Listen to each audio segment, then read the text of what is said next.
This is The Creative Funding Show, a podcast for authors, YouTubers, and podcasters who want to fund the work they love.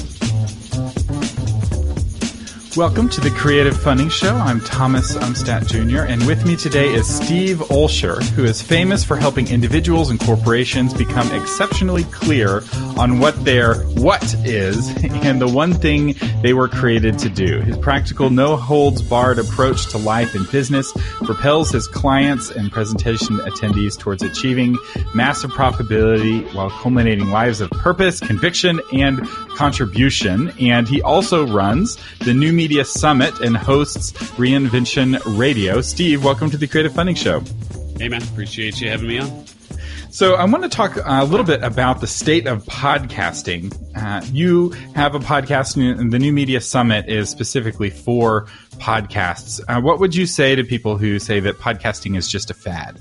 Well, look, man, I think there was a point in time where there was questions about the longevity, if you will, of the medium and whether or not it actually was going to move out of sort of the basement realms that it was born in and hit the mainstream, right? So I do think there was a period of time there where people were like, yeah, I'm not really sure what to make of this.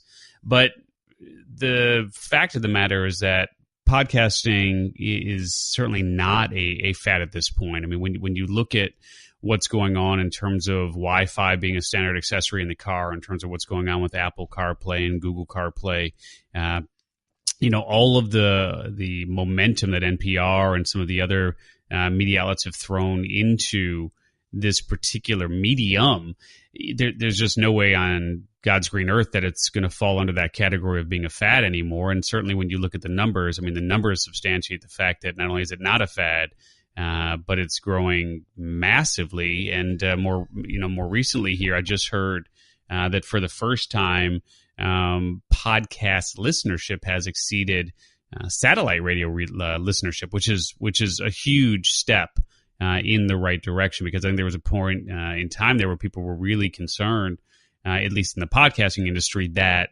we'd ever catch up to satellite. And so for the first time, in first quarter 2018, actually podcast listenership surpassed satellite. So, yeah, man, I think it's alive and well, and the fear, if you will, of this simply being a fad, I think we've moved beyond that. Yeah, I'm from the terrestrial radio world. I had a radio show back in the day, and I will say people were predicting the demise of radio for 60 years. TV was going to kill radio, 8-track tapes were going to kill radio, cassette tapes were going to kill radio, and it's still around. And if radio can last this long, podcasting has got an even longer road ahead, in my opinion. Yeah. And I think actually to that end, I think it actually has a longer road ahead than radio. I think podcasting may, in fact, at some point here, be the final demise of radio. I mean, we'll see. I mean, having done interviews on both for the better part of 20 years, I can tell you that the majority of radio goes unlistened to, whereas the majority of podcasts, as you know, because it's a pull medium where the person's literally raising their hand to say, I want that. I mean, 100% of podcasts are listened to. You know what I'm saying? So it's completely at the other end of the spectrum. Yeah, there's a reason why I have a bunch of podcasts now and I'm no longer on radio, because I was shocked because I came from the marketing world before that, where we measure everything, and I'm in radio and there's no way to know how many people are listening. Like they give little note cards for people to jot in, and they have, spyware on people's phones, but it's very clumsy a form of measurement. Whereas podcasting is much better, and YouTube's even better than that. With YouTube, you can know exactly what second somebody stopped watching your video, and there's just a lot more truth there in the sense of knowing what's going on and knowing what's resonating with your audience, and that allows podcasters and YouTubers to more quickly adapt to what their audience is wanting and create a better product. Yeah, I agree completely, and the point's really well taken. I mean, in terms of measurability, I mean, I do think we've got a long way to go in the podcasting genre in terms of this medium and being able to track it from a metric standpoint and really knowing who's doing what when and even who those people are. I mean, that if there is one downside of podcasting, it's that with rare exception, I mean, there are some platforms that are trying to change that, but with rare exception, when somebody downloads your show and listens to it, you really don't know who they are. Right. It's the one last anonymous thing you do on the internet. So Yeah. when you're browsing a website, that website owner knows everything about you. Whereas when you download a podcast episode, they know that you're on an iPhone and that you're listening, what app you're listening to, and a few other things. But it's much, much more like how things were in the olden days. But I want to talk a little bit about the money side of things, because I know you have a lot to say about this. And do people have to have their own podcast to profit from podcasting? Well, it's interesting. We actually have a course that's called Profiting from Podcasts, which just simply focuses on the guest side of the equation and monetizing their visibility. So reality is you can absolutely make money through podcasting without even having your own show. I mean, I'm a huge advocate of having your own show, and I do think that as you become more clear on what your topic of influence is, which is basically that one area of focus that represents your true expertise, your true fire, your passion, whatever you want to call it, that as you begin discussing that on more and more shows, I think you'll find that as you get clearer in your message, and really what's really, what I have found to be so interesting here is that, if you want to pitch us, and Tom, I know you mentioned our show, Reinvention Radio. I mean, I've been doing that since 2009, on and off, but mostly on now since 2015. If you want to get booked on our shows, you've got to be able to clearly articulate who you are and what you do and the value that you bring to the table. And so as you articulate that as a guest, what you'll find, I believe, is that description of who you are and what you do really lends itself to a particular subset of the population that is kind of literally waiting for you to show up, right, in their lives and share that brilliance and share that expertise. So the more that you are a guest on a show and the more that you talk about your value and the more that you talk about your expertise and the more that you help people as a guest, the natural byproduct of that is, wait a minute, if I can do this from a guest standpoint, the odds are pretty good that I could get pretty far down the path starting my own show around that same subject. Do you need to do it? No. And can you monetize your visibility as a guest? Absolutely. But what I have found more often than not is that people whet their appetite for podcasting by being a guest and really seeing what can happen when you are a guest on a show, is that the natural byproduct of all those appearances is they kind of come to the conclusion like, I should probably do my own show here. And it's a great way to practice without investing all of the money and, paying for podcast hosting and building a website. And especially for people whose primary source of revenue is, say, a YouTube channel or a book, like being a guest on a bunch of different podcasts to support your book is, I will say, as a reader and as a podcast listener, very effective. So I buy a lot of books that I hear the author talk about. Now, I will say, you have to have an audiobook. I'm not going to listen to a podcast and then read your book with my eyes. That is not going to, at least for me, I am wanting to listen to your book on Audible. And it can be a great way of driving more people to your book and to your platform and spreading the word, because each podcast is its own community. So while having your own podcast is very deep, right? People who listen to this show, have had my voice in their head for hours. It's not as wide as if I had have done all of those same episodes on a bunch of different podcasts. I would have reached far more people that way. Mm-hmm.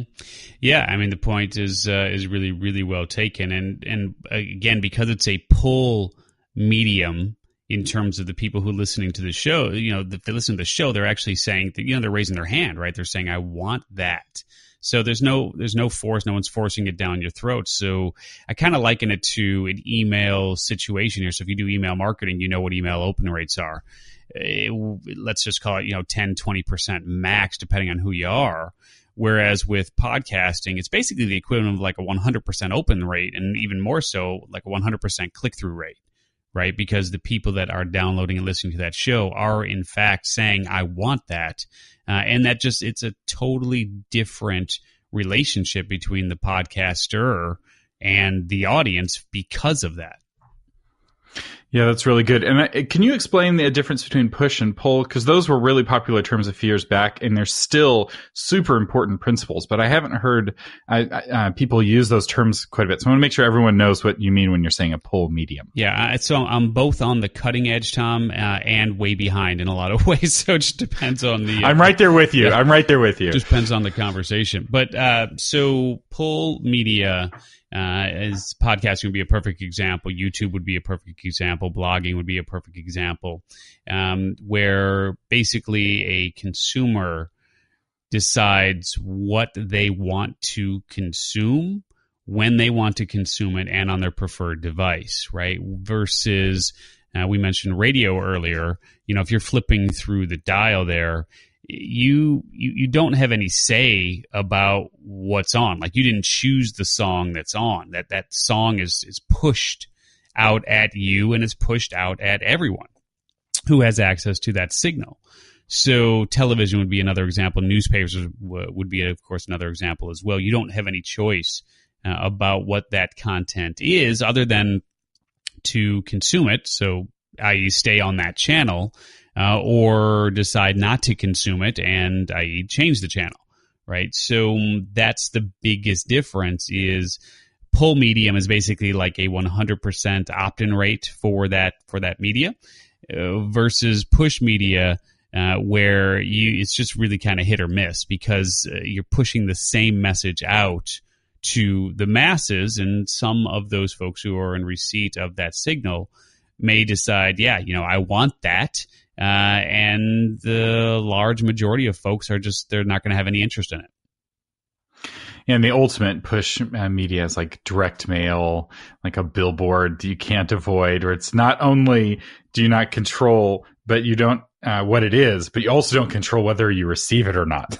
Which it's a far more obnoxious form of communication, frankly, and it's a lot harder to persuade somebody through push communication than it is through pull communication. Pull is slower to get started, obviously, because people have to hear about it and have to grow, but it is more effective in the long run. So that's really good. Okay, so you've convinced us. It's like, okay, I want to be on some podcasts. I want to reach a whole bunch more people and let them know about what I'm doing. How do we do that? How do we get more guest podcast appearances? Well, it really begins with understanding, as I said earlier, the value that you bring to the table. I mean, you have to, it's just like push versus pull. I mean, it's not a one size fits all. You have a particular message that is going to be of more of an appealing nature to certain subsets of the population than others, right? So, I mean, the first thing that you have to do is just to become really, really clear on what it is that you would be talking about and what your topic of influence is, what you focus on.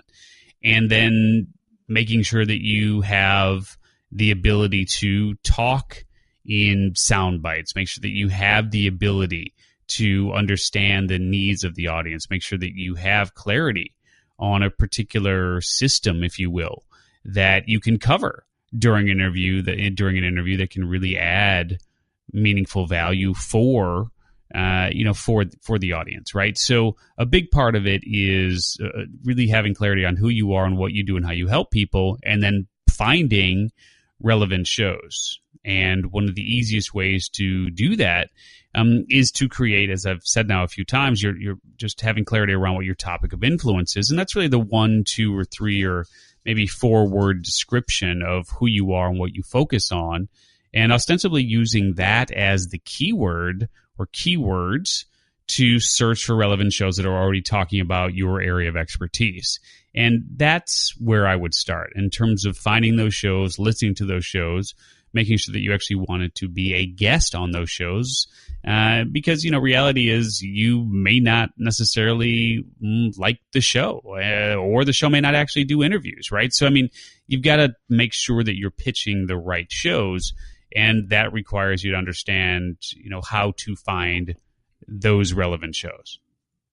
I will say, somebody who books a lot of guests on my various podcasts, the number one question I'm asking is, why should I book you? Why would you be interesting to my audience? Because a podcast feed it's an act of trust, right? Like, they get every episode that goes out. And if somebody gets a couple of boring episodes, they're tempted to unsubscribe, right? There are dozens of other podcasts on pretty much every topic. And when we started Novel Marketing back in 2013, we were the only fiction marketing podcast out there. Now there's like a science fiction marketing podcast. Not only are there like dozens of other like fiction marketing podcasts, but they're like specific, genre specific ones. Like it's gotten crazy, the amount of variety. And so we have like our subscriber base is in active trust and we can't bore them. And so one of the things I always look for in a guest is, have you done this before? And what you're talking about, is it going to be interesting? And so what you're talking about, knowing that value, the more clearly you're able to communicate that value is so valuable to me as a host, because I'm like, oh,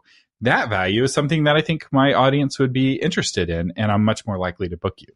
Yeah, and that's a relationship. I mean, we could go down a million different paths here, but the relationship between the podcast host and the guest who was invited onto that show, I mean, is really something from a guest perspective that you have to honor. I mean, because you've spent sometimes, I mean, years, right, depending on who the host is, but oftentimes years building trust with that audience and building up that following and building the subscriber base and so on. And to be handed the microphone to be able to speak to that audience, I mean, really is an honor and a privilege. And I think a lot of people look at it the other way around, and that's going to eventually catch up with you, right? So I think you really do have to look at it that if you're going to be a guest on shows, you know, that it truly is an honor and a privilege for someone to invite you on to give you that mic. Yeah, and the very least thing that you can do, or especially if you're just getting started, it's really good to listen to the podcast that you're going to come on, just to know if you're a good fit for it, especially if you're approaching that podcast and being like, hey, have me on as a guest. Having listened to the podcast and know kind of the feel, it really helps get booked. And I will say I don't often solicit podcasts to like come on as a guest, but when I do, it's when I've listened to them first. And I'm like, hey, I think this topic would fit well with kind of the constellation of topics that you have been talking about recently. And again, to honor that trust that you're talking about, because you want to be able to be a good fit for the podcast. Mm-hmm. Yeah. I mean, super, super important. And look, you know, reality is you can probably talk in a way that can be of benefit to any audience, right? I mean, I think most smart people can figure out how to add value for just about any audience. But at the same token, you know, right message, wrong audience isn't going to go over well in the long run. That's really good. So now we're starting to reach out to podcasts. We're getting some practice with maybe some kind of smaller podcasts. We're getting better. How do we maximize our time on somebody else's podcast? Obviously, you don't want to just be pitching the whole time. That will not. Your podcast may not air if all you're doing is one big sales pitch. So what's the sweet spot there? How do you maximize that time? Well, from my experience of having been a guest on over 500 shows in the last 3 years, and then, as you mentioned earlier, hosting my own show, it really, to me, is all about focusing on the teaching, right? Focusing on adding value, focusing on making sure that the audience has something they can walk away from the interview with. And, you know, if you just think about it from a time standpoint, if you allocate let's just say 98% of the interview to doing exactly that, of adding value and teaching and creating strategies and so on that can really help someone in their life or their business, and maybe 1% to 2% of the interview on something that's a bit more self-serving in terms of a call to action or how can people get more information, et cetera. I don't think you can go wrong with that ratio whatsoever. And unfortunately, when you listen to a lot of shows, you'll see that very few people follow the 98-2 rule and spend a lot more time chit-chatting about things that I guess, for lack of a better term, would fall under the category of being self-serving. That's right. And that's those when I'm listening to that kind of episode, because I listen to 50 plus podcasts. I listen to a lot of podcasts. And when I'm listening to that kind of episode, I just skip. I'll just fast forward sometimes through the whole rest of the episode, and they've lost their opportunity to give me their sales pitch if they're, sprinkling it in too much. I will say probably the best guest we ever had on novel marketing created a special guide just for our listeners on the topic that she was talking about. And you could get the guide off of her website if you signed up for her newsletter. And she didn't have to pitch hardly at all. Because the guide was laser targeted on the topic that she was talking about. And she just mentioned it. She gave the URL once or twice, and everyone just flooded her with people with signups because they're like, I want that. I want more. And she wasn't saying, hey, I know we've just met, but I want you to buy this big expensive thing from me. She was saying, hey, I know we just met on this podcast, and in exchange for your email, I'd like to give you even more value. And that then began the conversation where she was able to send them additional emails and build that relationship. And it was very powerful. And I remember being very impressed with her preparation, because I will say, when I'm a guest on somebody else's podcast, I don't do that much prep. Yeah. And I mean, that's true, right? I mean, you become a little complacent. You become a little lazy, I think, the more that you do it, because you've done it for so many times that it just feels second nature to you. So, yeah, reality is if you treat, and this is something I got to think about, it's like, don't do as I say, do as I do, or don't do as I do as I say. I don't know, one of those expressions, but reality is, I could absolutely think about it differently from the standpoint of treating each interview like it's the first interview that I've done, and how would I prepare for that? Right. Now, when you said you did 500 shows in the last couple of years, I think some people fell out of their seats. They're like, how on earth do you schedule 500 shows? And having booked you, I will say, I know your secret. So I use Calendly for booking guests on this show. And you were the first guest I've had on who had his own Calendly for interview appointments. So I was like, wow, this is cool. So what is Calendly, and how do you use it to keep your million shows from colliding with each other? Yeah. Calendly.com, right? It's just, it's something that ties into your calendar and allows people to book times with you. I have got a couple of different options on there. I've got a 20-minute call. So if I'm doing, I have a lot of private coaching clients, right? So if I'm doing private coaching calls, I'll have them set up there. But I also have an option for hour-long interviews, and ties right into the calendar. And I typically work Tuesdays, Wednesdays, and Thursdays.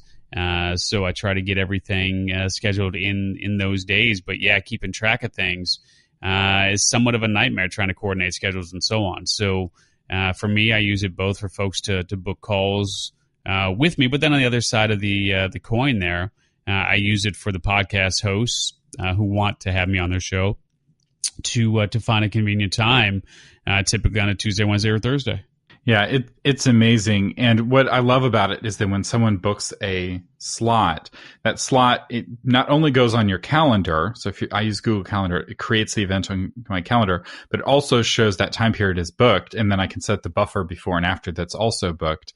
And if I add something to my Google Calendar just on my own, it will mark it as booked in Calendly. And so it keeps me from getting double booked. So I can give the same link to a dozen different people, and they can all book times, and none of them will overlap with each other, which is, imagine the old fashioned way of like, hey, can you do 2:00 on Tuesday? No, I'm busy 2:00 on Tuesday. Oh, how about 4:00 on Thursday? No. And you're going back and forth, and it takes what is a 15-minute activity of back and forth emails into a 30-second, just pick a time that's free. I really like it. And I've connected it with Text Expander. So I'll just type in -coffee, and it gives my special Calendly link for coffee. If somebody's like, hey, I want to get coffee, and I send it to them. Or -interview or -consultation. And I'm able to, it's so fast, and it's one of the best quality of life thing. And we're not sponsored by Calendly, by the way. I'm just a fan. We will have a link to it in the show notes, as well as any other website that we've mentioned. Just scroll down in your app and you can tap to find out more. So I do want to talk a little bit about joint ventures, because you're talking about profiting from podcasting. And this is one of those ways where podcasters this is where they can make their living potentially. What is a joint venture, and how would a podcaster or a YouTuber get into one? So joint venture can mean a million different things to a million different people, but in my way of thinking, the way that I would define it is simply finding someone who has a particular audience, whether it be through a blog or through a YouTube channel or through a podcast or an email list, but they have access to a subscriber base, and they introduce their audience to a product, program, or service that they believe in and believe that can add value for their people. And by making that introduction of that product, program, or service to their audience, if one of their audience members enrolls in whatever said offering is, then they get paid a commission off of that sale. So, for instance, when we did our launch of Profiting from Podcasts, the most recent one we did was in April of 2018. I will say that the majority of our sales came as a result of our joint venture partners introducing the offerings that we had related to the event, to the launch, to their people. And so in that 2-week window, we were able to add about 22,000 subscribers to our database, and we had a few hundred people enroll in the training, of which I think we paid commissions on roughly 60% of those sales. Wow.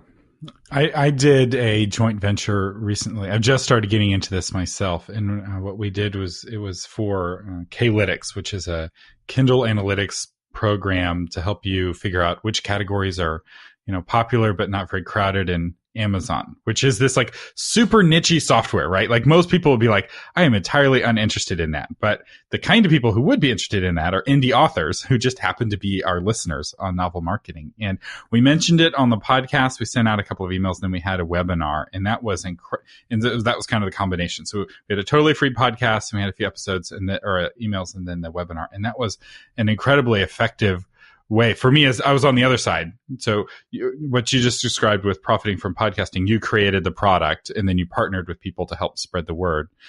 With this, I was the guy spreading the word, and it was a really great source of revenue. And it's really a win for both, because the kind of people who are good at creating products often don't have as big of followings as they like or need. And the people who are spending all of their time building a big following often don't have time to create the kind of quality products that their audience is expecting. So a joint venture can be a really great win-win. But I think what you said at the beginning was the most critical thing. It's like, it has to be valuable for your audience. It can't just be, oh, mattresses. I hear those are a high margin product. Everyone sleeps. I should get into the mattress game. That means, and like, no one wants to hear your webinar on mattresses. It's like, that's not going to work unless you have a sleep podcast. Maybe that would work. Yeah. And I am the first to tell you that I work both sides of the coin there, right? I'm not only someone who creates products and programs and services that others can promote, but I also know that I'm not always going to be the solution to someone's problem. And therefore, if I come across products, programs, or services that I think could be a good fit for my people, then I promote that. As well. So I absolutely work on both sides of the coin there. Yeah. So we have a lot of YouTube folks listening to this podcast, and joint ventures are a thing they can get into without getting into podcasting. They could do that on their YouTube. But how would somebody who's a YouTuber or a podcaster, how do they find joint venture partners? Yeah, it is this interesting little world of, in some cases, people will say it's a very incestuous world, because so many of those who are in the affiliate game promote one another, right? So it's, John promotes Jay, Jay promotes John, John promotes Sally, Jay promotes Sally. It's like, it's kind of this, like I said, this very incestuous little world, but reality is that a rising tide lifts all boats, right? And so from the perspective of how do you find these products, programs, services that might be a good fit for you to promote, the first place to start would be your email inbox, because the odds are good that you've probably got an email at some point from someone promoting someone else, right? So, I mean, you just start with your email inbox. You've subscribed to X, Y, or Z newsletter, and so at some point in time, they say, hey, this is something, you might want to check out. That's one way. The other way is, of course, you can simply go to some of the marketplaces. I mean, there are marketplaces out there that simply do nothing more than specialize in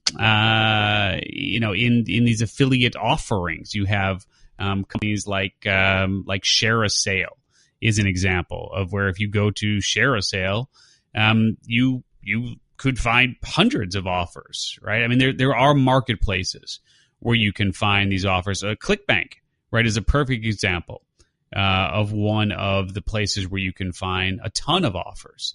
But I'm not sure that's unless it's in your revenue model, you might not necessarily want to go down that path. The best, easiest, fastest way to do it is to just simply talk to your peers and say, hey, what products, programs, services are you promoting that you're getting a good return on? Yeah, and that was a very humble answer. I'll tell you what the real way that like the top people do it, and that's they have in-person relationships that started at conferences, which leads us perfectly into your conference, New Media Summit. So I appreciate you not trying to promote your summit, but I will say of the relationships that I've had that have turned into joint ventures, they've all most of them have come from me meeting people at conferences. Yeah. I mean, that it's just, and it wasn't that I met everybody at a conference, but I met somebody in a conference. We created a mastermind group and that led to referrals. But like there was because there's a lot of, let's be honest, there's a lot of really sketchy people who want to be joint ventures where they don't have a good product. They can't sell it on their own, but they're wanting to borrow your credibility. And the way that you protect yourself from that is you get to know people in real life or have somebody vouch for them in real life where they can say, oh yeah, Joe, his product is great. My people really loved it. As opposed to like getting on Share a Sale where it's a total stranger and you have no idea. I mean, really, I would say if you're going to use one of these marketplaces, you got to go through the whole product yourself, or at least really do some due diligence to make sure that you're not violating that trust with your audience, because that is your most precious asset, and you don't want to violate that. But with all of that said, setting you up for the most softball question, what is New Media Summit?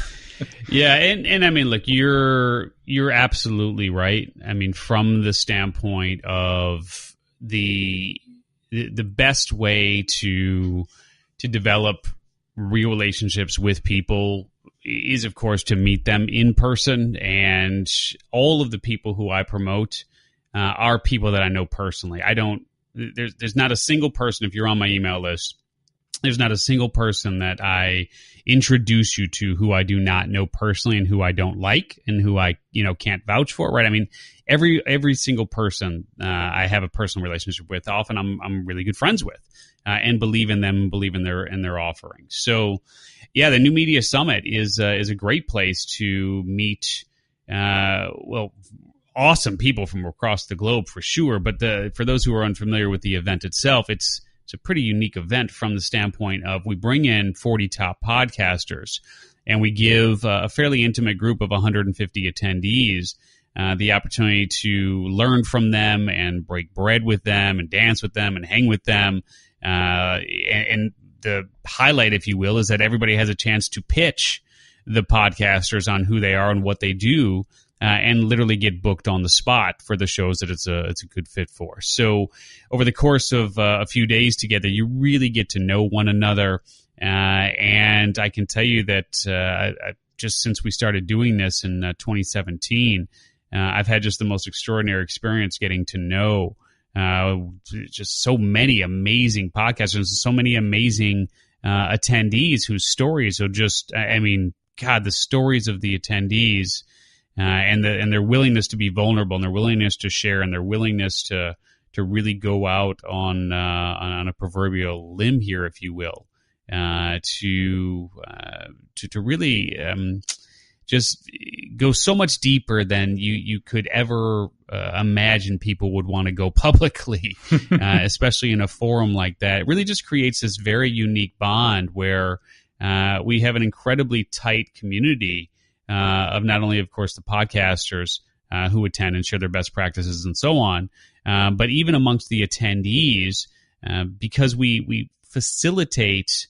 an environment of sharing and facilitate an environment of authenticity and transparency, and really just want folks to get comfortable with being who they are and sharing what they know, but connecting on a much deeper level, not only, of course, with one another, but with the podcasters as well, because ultimately that's what the podcasters are looking for in their guests, are people who are really willing to share of themselves in that selfless manner. Yeah, and I will say the New Media Summit isn't the only conference you can go to meet people, but it is one of the only conferences you can go to if you want to meet me. So I'm going to be at the New Media Summit specifically with the goal of I have 3 podcasts, maybe more by the time I get there. I'm on a bit of a podcast creation binge right now. Sweet. But I'm going there specifically to book guests for this show and for my other shows, and I'd love to see you there. So if any of you end up coming to New Media Summit, do check me out. Come find me. And I will say, if New Media Summit is more than what you're able to handle right now, like you're like, oh, that's too much of a commitment, flying to Austin, I can't do that. An easy way to get started building these relationships is to go to local meetup groups in your area on your topic. And you can find those at meetup.com. But if you can come to New Media Summit, it's in Austin this year, which, let me say, is the best city. I'm a little biased, but it's the best. We have the best food and the best music. So we'll have a link to New Media Summit in the show notes if you want to find out more. Steve, where can people find out more about you as an individual?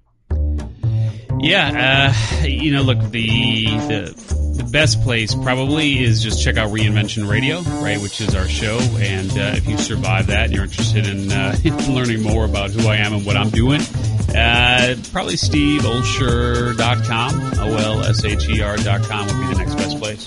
All right, and we will have links to all of these places in the show notes. Steve, thank you so much for coming on the Creative Funding Show. Yep, appreciate you having me on.